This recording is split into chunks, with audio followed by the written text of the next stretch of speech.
Congratulations on your win. It has been really inspirational internally, locally, and globally since you beat one of the really old dynasties in Lebanon. How do you reflect on your win? What does it mean? I believe it's a sign of massive change in Lebanon on a political and social level. And that was hastened by the crisis, the economic and political crisis that has hit the country. So we entered into a new phase in this country's political history, which is redefining how people want to be represented, what are the top priorities in their perception and their understanding of the roles of politicians.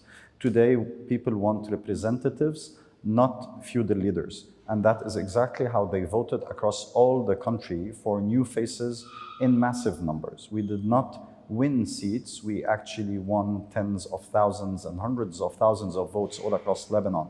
This is a massive change in the political landscape. It is no longer about one seat or a competitor like myself winning over another competitor from a traditional party. With all due respect, but once we go into numbers and when we go into the meaning of the votes, we have to take into consideration, one, that many of the political dynasties, including the ones in your district, Wali Jumblat, still got votes. People still wanted the traditional names in North, in Matan, in many places we have seen sons and leaders of dynasties, of traditional dynasties getting into the parliament. And on the other hand, if we want to count the votes of all the people that were reformists in all the districts, if we add them up, they wouldn't be equal to the 350,000 K plus that Hezbollah got. So to be more realistic when interpreting the numbers, are they really going to change something in the politics, these numbers that you and your colleagues and your fellow reformists got? Yeah. I think the trend is more important than the total amount of votes. The trend today shows that the new parties have all multiplied quantumly in their numbers and votes, while the traditional parties have all regressed and have been diminished. Even those who won seats have won so with less number of votes than they did before. In big percentages, 10-15% drop in their voter base. In addition to that, we will not eliminate people because this is a proportional electoral system. They will continuously be able to sustain seats in parliament.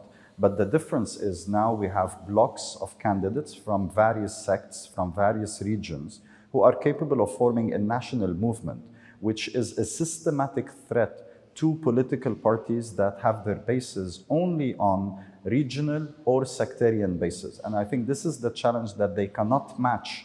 And eventually this will be the reason they will lose the long-term strategic battle. Here you get to a very important aspect of that change that you all hail. One, will that be a unified body inside the parliament?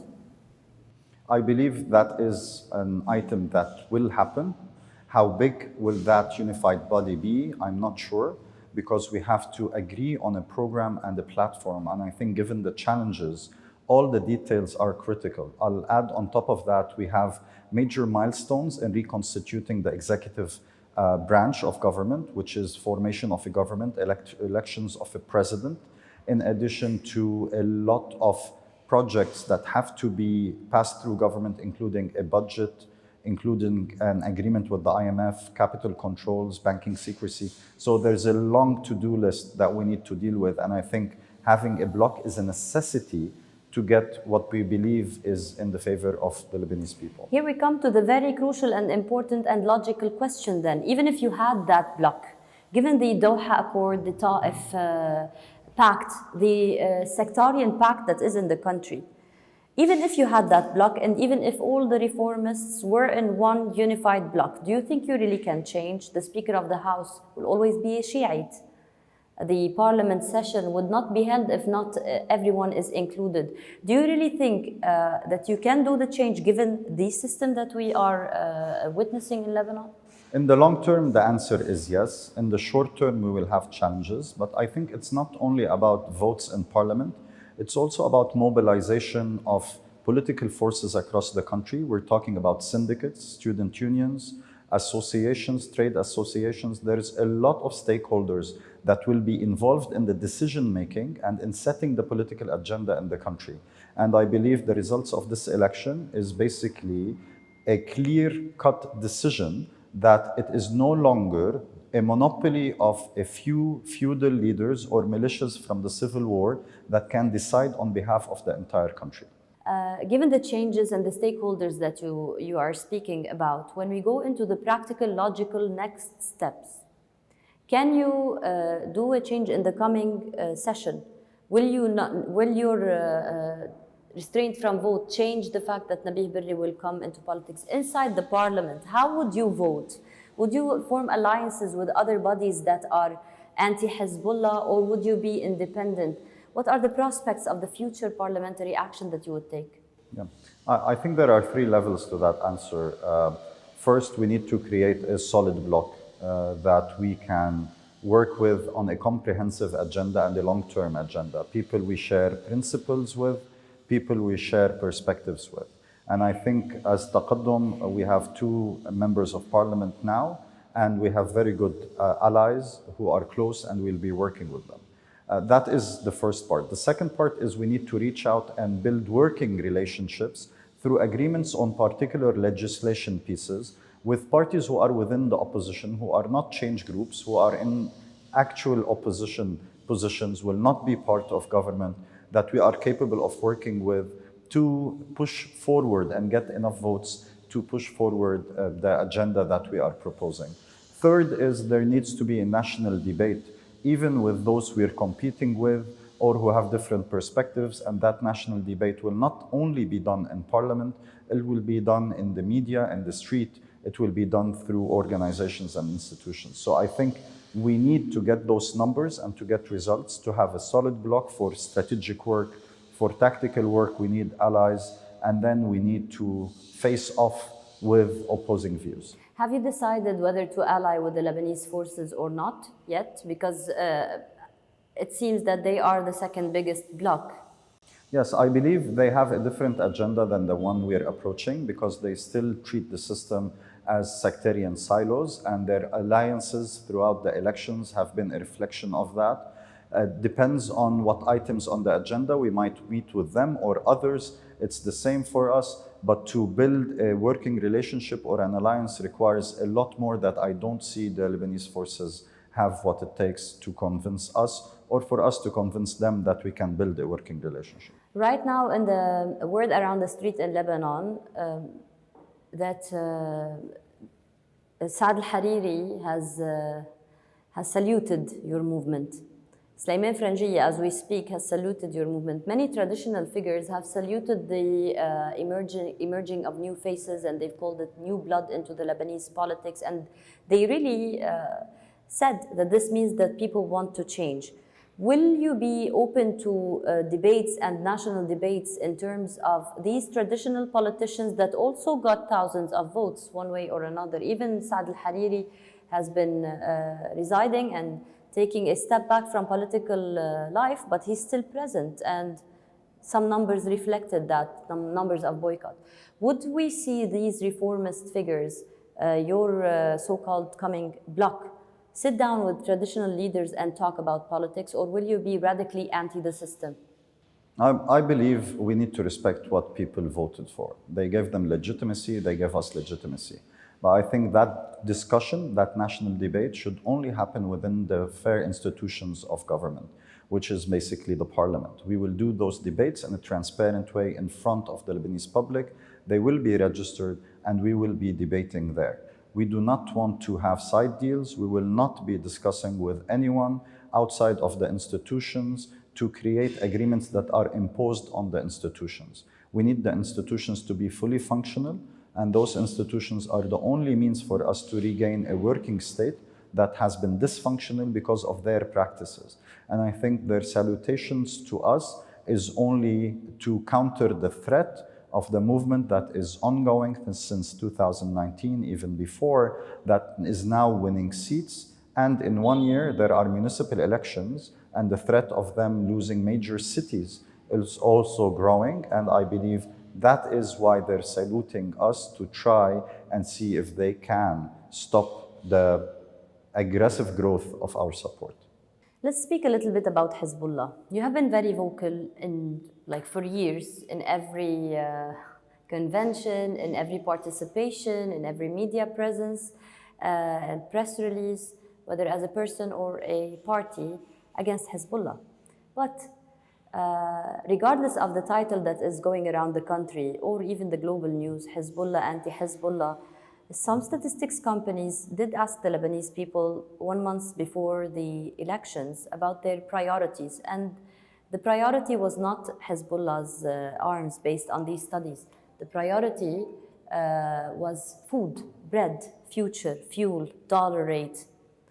So will we hear these titles inside the parliament? Will it turn into a polarized conflict, political conflict, or are you going to find a common ground regarding the economical issues and let the regional politics aside?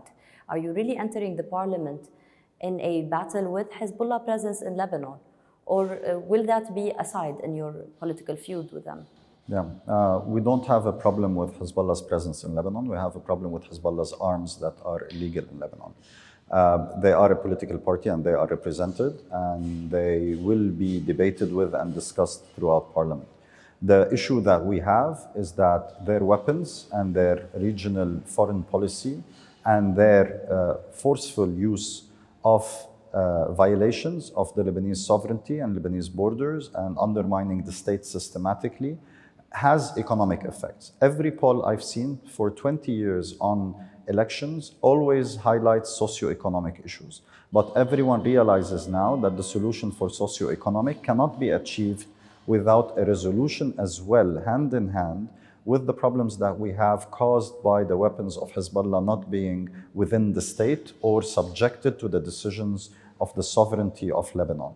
So we need to find a resolution for that solution, and that is a priority for us to be able to stabilize the Lebanese lira, to regain a growth in our economy, and to be able to develop the systems of the state so it can be more in service of the people.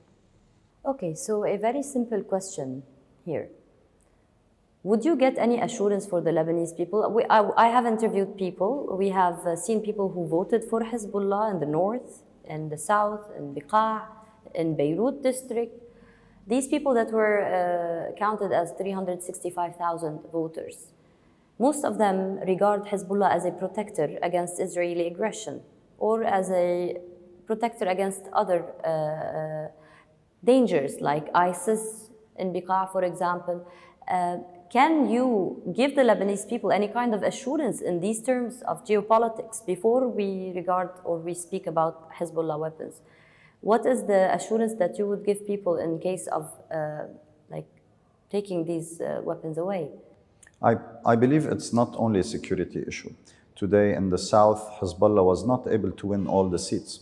Their list lost 2 seats, just 20% of the seats. So I think even in the south, there is a debate on whether Hezbollah is the protector or not, or if that is valid enough for them to win all the seats.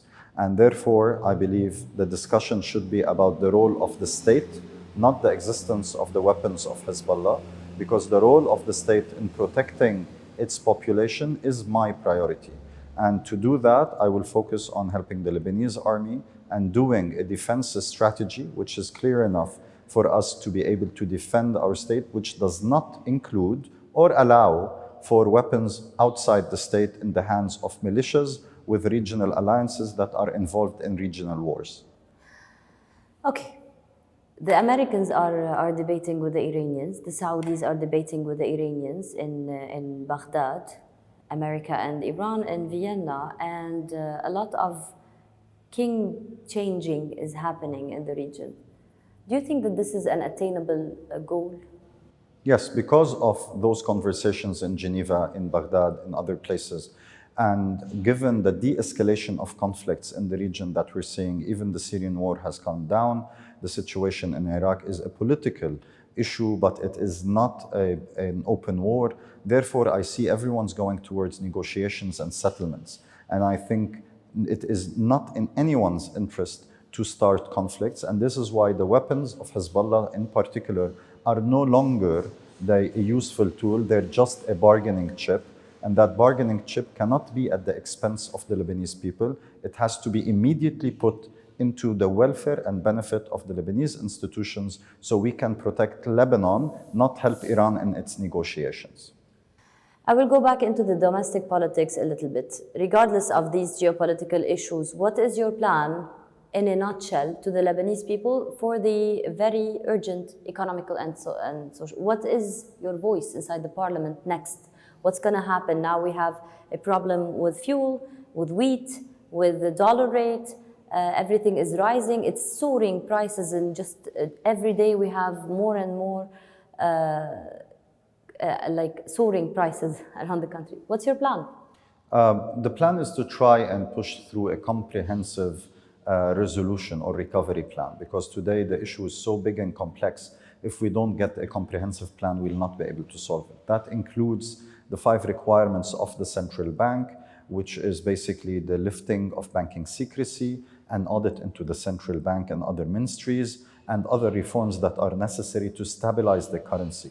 Second is a deal with the IMF and with donors such as the World Bank and other organizations. There is an international agreement from the CEDR conference in France that pledged billions of dollars in development money for Lebanon. I think all of this should go hand in hand. Third is the restructuring of the state, and specifically of the monopolies owned by the state in electricity, in telecoms, in internet, in phone lines, in others, because the state in Lebanon dominates 7 to 8 sectors. So we need to find a way to allow those institutions to function without the supervision of corrupt ministers or bad public management. Third, after all of that, we also need to do a full restructuring of the banking sector and a fair distribution of the losses, specifically through judicial action to recover funds that have been smuggled out of Lebanon illegally or that have been smuggled out of the banking sector into real estate ownership for certain people who have benefited. Plus, we have to deal with the owners of the banks who are responsible by law with all their wealth to pay back to the depositors their money that they have lost. So I believe those are the 3 standards we need to do now.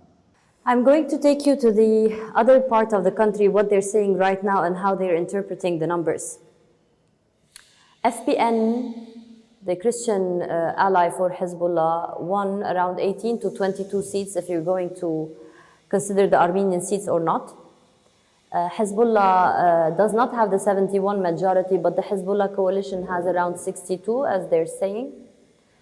The next round, when they're coming to voting for a Speaker of the House, regardless of your presence and LF presence, you will not, these other bodies inside the parliament will not agree, but this will be the biggest body, and they will get their Speaker of the House. And after that in the parliament, and after that in the presidency, and after that in the government formation, or it will be a deadlock. Some people regard that your presence as a new coalition in the making will not really stand in the practicality against their power, against their number, and against their sectarian positioning that will always help them. Because even when you say they lost 2 in the south, these 2 were not Shiite seats, and according to the Daou Pact, as long as you are number 1 in your sect, you are the decision maker in your sect. So on the ground, do you expect that you will have a voice in the coming government, in the presidency, or their 62 will always be the biggest body and the decision maker for Lebanon? I think 62 is a big number, and I'm not sure all of them have the same agenda. They can agree on particular seats, but they are going to be tied up, because the presidency is going to be linked to the Prime Minister's office, to the formation of government, to the economic deals, to the distribution of losses. I think we're looking at more of a very complex puzzle to solve. I don't think even Hezbollah and their allies are all in agreement on what to do. Because if Hezbollah chooses one of their allies for president, then the others will not like that, and therefore the 62 will be diminished. And I think as well, given that our numbers are big, with the Lebanese forces and others, we have a blocking of 1/3 of parliament, and therefore there will not be a quorum to take decisions until we agree. And therefore we have the capability to block, we have the capability to be present on several levels, And I don't believe it will be that easy for Hezbollah and their allies to have one opinion. This is exactly where I wanted to reach. When we have 1/3, when you say we have 1/3 and we are able to stop the sessions, to like your absence as a full body would not let the assembly happen. But who said that the LF would be with you in terms of Nabih Berri voting? Who said that the Walid Jumblat body would be with you? Like, is it always going to be the same? Will you always be gathered also together with the LF and this, the pro-Sanura movements and Jumblat? You're not even really similar to them. Who are your allies? Would you have the same decision? Will we see a coalition formed between these all anti-Hezbollah forces and hold that paper that you cannot have the concurrent? I don't believe so. I think that will only be the case for electing of a president. But as I said, electing of the president is linked to formation of a government. One of the problems we have now, Ghadi, is between now, May, until October, when the term of the president expires, I don't think we'll have a government. And therefore, we'll only have a government because automatically they will have to resign when the president term ends. Therefore, I think our government will come somewhere in November, which means we're missing the deadline to present a budget, which would take us into greater responsibility and problematics. So this is why I believe there needs to be a grand deal between the parliamentary blocs, and this is where we need to negotiate a salvation plan for all of Lebanon, which takes me back to the comprehensive plan. It's not going to be easy for them or for us to reach an agreement, but we need to do a major agreement or nothing will work. So you are validating the fears. The fears in Lebanon now are of a political deadlock, of a political vacuum until the presidency. Basically what you're saying aligns with that. Yes. So for the global viewer, we have been telling them like 1 month till now, we've been telling them, is there a looming disaster in the horizon, or is it really going to be a way for hope? Some good mass of the Lebanese look at your face in the parliament and say, okay, this is hope. When this face of hope tells them there is a looming disaster, there is a vacuum, what's the way out? We need people's support to make sure that the crippling of government by clientelistic sectarian militias does not continue. We now have the legitimacy and we call on people to create enough momentum and force so we get the solutions. There are a lot of solutions that can be applied as long as we do not allow the clientelistic militias, again, the mafias, the militias, for themselves to undermine government and the rule of law again. But before we battle with these militias, as you call them, the very powerful regionally, ballistic missile militias, they're more powerful than some states in West Asia. So before we go to battling them, the question as a Lebanese, why isn't there a referendum to change the sectarian political system? Will you really agree on staying in the parliament and staying in the political life as is, since there's the IMF and the political... we witnessed in Lebanon in the 90s, a parliament went to Ta'if and restructured the Lebanese system. Can that happen in the present?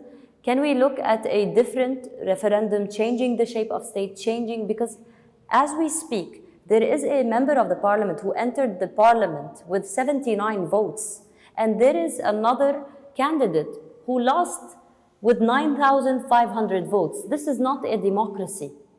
Will we witness any voices calling against the total structure of this system, or will we always keep on battling the other part?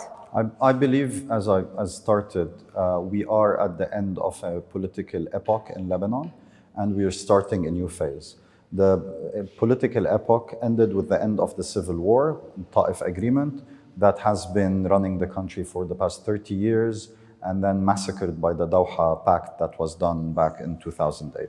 I believe now we're looking at a different dynamic, but the first step is the change in political forces, the realignment of the economy that will redistribute centers of political and economic power that should create a different practice. If we get to a place where we need to do amendments in the Constitution, is only a few years away from us to understand, probably after the next election. But in the meantime, I think it's all about getting this country up and running, administratively, services, as well as economically, so we are capable of seeing a suitable system. At this current state, with weapons beyond the state, discussing of a constitutional amendment is not on the agenda.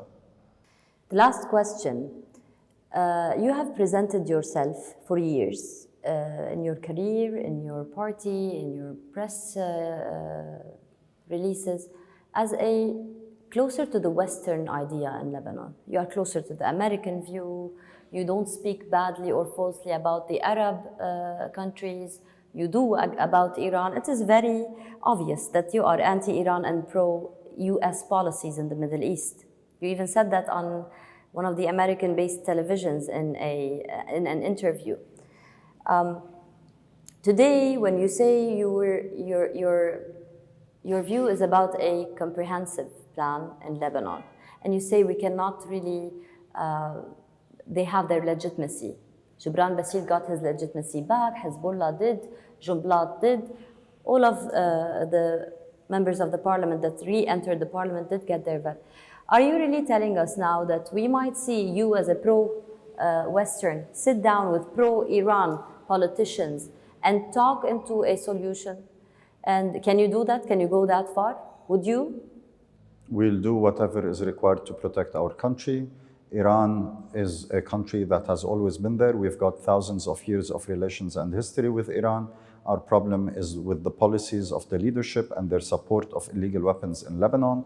So therefore, the realignment and readjustment of relations between Lebanon and Iran requires they stop intervening militarily, financially, and otherwise in the affairs of Lebanon. And I am a friend of the East. I have practiced yoga for years. I've been educated on Indian culture, and we don't have a problem with the East. We just have a problem with Iran's policies in Lebanon. When you say your problem is with Iran's policies, and we've been conversing for more than 20 minutes, we haven't spoken about Israel not once. More than half the Lebanese still recall very well the bloodshed that happened in Lebanon, the occupation, the aggression, and the aggression has always been re-happening. Sometimes our air, sometimes our seawater, sometimes our land, sometimes our farmers in the south. What are your stands on Israel?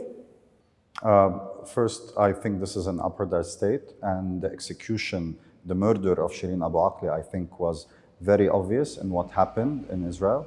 And I believe that state should be stopped for its aggression and violations of human rights, in particular the Palestinians in the West Bank, in Gaza and other areas. They have a long history of aggression against the Lebanese. Our fight with them is a fight against an apartheid system. It doesn't necessarily require us carrying weapons all the time, because I think it's deeper than that. When you're fighting racist systems, we saw the movements, Black Lives Matters and others in the US and other parts of the world, and I believe we're fighting racism, and racism is running the state of Israel at this point through the positions and the actions of its military and its politicians. So I believe we support a lot of the people who are fighting against the apartheid system, against racism, and are asking for a democracy that represents all the people living on the historical plot of land called Palestine that was created in 1940s or 1920s with the Sykes-Picot Agreement. Now that would be a shock to some opposers to your stance that say you're probably pro-Israel and anti-Iran. Mark Daou, one of the new and fresh faces in the Lebanese parliament. We're looking forward to tracking his and his colleagues' actions inside the parliament and inside the political life in Lebanon. Thank you for watching WION.